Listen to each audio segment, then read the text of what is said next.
Hello, ladies and gentlemen, and welcome to The Discriminating Gamer, the board game review show that is very concerned about those thieves that stole that toilet from the police station down the block. I mean, the police, they're looking into the matter, but so far they've got nothing to go on. Anyway, ladies and gentlemen, today we're going to go ahead and take a look at Battle of Britain from PSC Games.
In the Battle of Britain from PSC Games, two players take on the roles of either the German Luftwaffe or the British RAF during the iconic Battle of Britain from World War II. This is a game all about the air fleets that battled the bombers that tried to take out British cities and various installations, and the brave British pilots who stood up to the Nazi onslaught. Now, the game board is a map of Britain. You got a little bit of northern France there for the Luftwaffe bases, and a little bit of Norway for a Luftwaffe base. But generally, it's a map of Britain. And it's divided, of course, into many spaces, and each of those spaces are divided into larger squadron groups for the RAF. Each player is going to have kind of a number of kind of squadron cards. I think the Germans have 3, the British have 4. And these squadron cards are where you're going to place your the different squadrons you have that are made up of different kinds of aircraft. Germans are also going to place fuel and mission cards on these player aids as well, on these player cards as well. Now, the German squadrons and the British squadrons are represented by various minis that are placed on stands on the board. Now, there's some different scenarios you can set up, but basically in a starter game, you're going to go ahead, you're going to set up your squadrons kind of randomly picking the cards from your flight decks. You're going to place them into their various squadron places on the player board, so you don't know exactly what planes are in what squadrons to begin with. Now, the German player is going to go ahead and select mission cards from his mission deck and assign them to his various Luftwaffes. Now, these missions can be to bomb cities, they can be to bomb radar installations, they can be to bomb airfields. They're going to go ahead and they're going to select these and place these on the various squadrons they've got. Then they're actually going to spend fuel tokens from those squadrons in order to move them. I think it's 5 spaces for every fuel token you spend to try to get over the target. Now, the British player, of course, will have a ring of radar stations. As soon as a German plane enters one of these radar stations, coastal stations with radar coverage, the British player has the option to intercept. He can place an intercept token there, and that will occur during the combat phase, or he can choose to let them through. The German player will then go ahead and move his units over their targets, and at that time, then the British player's turn, he can go ahead and he can determine where he will engage in dogfights. Now, here's the thing. The British player can only have 5 combats. That's either interceptions or dogfights at a time. So he's got to be very careful about what he picks. Some German bombers are always going to get through. So he's got to, be very judicious about where he's going to attack and what he's going to try to take down during the game. Now you're going to go to your battles. Now essentially battles are going to play out differently if it is interception or if it is dogfighting. If you're intercepting a plane at the coast with the radar stations, essentially what you're going to do is lay down, the British player will lay down all 3 of the cards that make up his squadron. Now the German player's squadrons are bigger. There's 6 cards because there's fighters and bombers, and he will select which 3 he wants to put out there. You're each going to go ahead and roll the dice. You're going to add up your dice. The top left part is your number for attacking. You're each going to roll, and the dice have blanks, they have German symbols, and they have British rondels. So what you're going to do is you're going to roll the die, you're going to hope you hit the enemy as much as you can, but you may also roll your own symbols, in which case you're inflicting damage on yourself. Now during a dogfight, you're going to take that total number of damage And you're going to apply that in such a way that every hit is going to take down a plane if it doesn't go over their strength level. So each unit has a strength level. If I've got 2 planes and they're each level 3, and I roll a 4, well, 3 of that 4 is going to take down one plane, but 1 of that 4 is also going to take down the other plane. It doesn't have to hit full strength, but you have to account for each of your hits to take down at least one of your planes. So it's very deadly, it's very decisive doing the intercept. It's a much deadlier form of battle. But when you do the dogfight, it's a little different. Essentially, you pull out one card at a time. You each select which card you want to play. You then roll the attack, and you have to equal or exceed the strength of that plane. If your plane is not taken down, but the enemy is, that plane can stay in another round, and it can fire again. If it takes down 2 enemy planes, that plane, then your plane, becomes an ace. So once you've played through all of your cards and you've had this battle, any German planes that still remain can conduct bombing if they have if they are a bomber. So they've got a bombing number. They roll for bombing. Typically, it takes only 1 hit, I believe, to take out radar installations and airfields, but it takes 3 hits to take out cities. You're going to place a kind of a damage marker on the board. You're also going to place it on the British infrastructure track as well.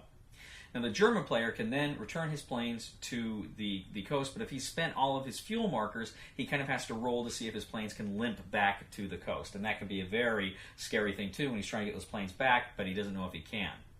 Now, once that is completed, of course, you're going to go through, you're going to do housekeeping, you're going to advance the track, and beginning with the next round, the British player can actually attempt to recover some of his damage. Now, if the Germans lose planes in combat, they're destroyed, they're out of the game, right? They're shot down over enemy territory. But if the British lose planes, they actually just go into kind of a damaged pile right on the squadron area.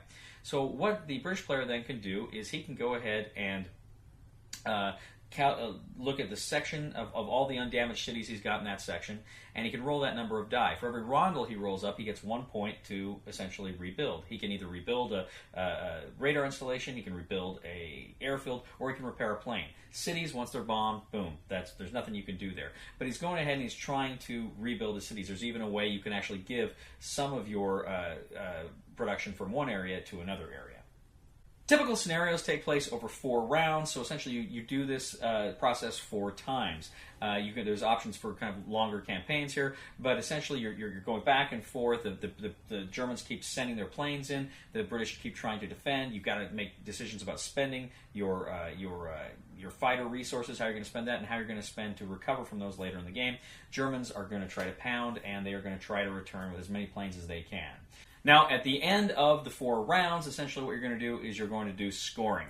The German player, he's going to get points for every city he's bombed. He's going to get like 3 points for every airfield or radar he's taken out. He gets a point for every ace he's made a point. A few other little things he'll gain points for. The British player, he's going to get the bulk of his points from destroying Luftwaffe planes. He's also going to get points for making aces, and I think there may be 1 or 2 other things he can get points for there. You're going to add up those points. Whoever has the most points wins Battle of Britain. So, as many of you know, again, I'm working on my PhD in World War II history. I'm fascinated with World War II, and this game just looked awesome, and I was very interested in it. It comes to us from Richard Borg, whom you may recall is best known for the Commands and Colors games. If you can see it, I got Memoir 44 right here. He designs a lot of these Commands and Colors systems, like Commands, Colors, Napoleonics, and Battle Cry. And so this was a game that is very different. This is not a Commands and Colors game. And I was very interested to see exactly how this game played. It looked beautiful, looked like a lot of fun. First of all, the production. Beautiful board. Beautiful board. Some of the cards, like the mission cards, seem a little, I don't know, they almost look like Monopoly cards from the 80s. There's not a lot to them. I mean, they're fine, but there's not a lot of razzle-dazzle to them. They look very generic, I guess is the word you'd say. The minis that you've got, they look good, but they have a hard time staying on the sands, and that's a little disappointing. It's one of those things where you go to grab them and they fall over, and there's some of them that are really hard to stay on there. That's disappointing. I mean, obviously you want things that are going to stay on there really well, and it seemed like they should have found a way to make these fit a little better, because it's distracting, and it's not fun when you keep knocking stuff over. So I was not a fan of that. Still, it looks good. It looks really good. I mean, it looks like, you feel like you're in the cabinet war rooms, pushing the various fighter things around like your Churchill there. It's a lot of fun. Generally speaking, the game provides you with a lot of good choices. As I say, the German player has to decide, well, how am I going to get first of all, which missions am I going to get? Which missions can I accomplish realistically? And once I pick these, and I'm limited, I may have some that are not going to work. Now, I should point out too, that's actually another scoring thing. Is if the Germans they get a point for every mission they complete, they score. If they can't complete it, then the British score it. So it's important. The British or the Germans have to make those good decisions, and they have to decide, how am I going to get those planes to where they need to be. What I make, how am I going to get it there? That could be a critical decision as well. The British, on the other hand, they are thinking things like, I've only got 5 attacks I can make. Do I close for interception, which can be brutal and bloody, but maybe I got a good chance of taking them out there? Or do I wait for the dogfight where I can be a little more strategic and maybe not quite suffer as much damage, but maybe they won't either? And you got to balance that of, well, how am I looking? Do I have a full squad of 3 planes, or have I only got 1 plane there, or 2 planes, and the rest have been taken out and I've got to repair later? I mean, that's a good choice.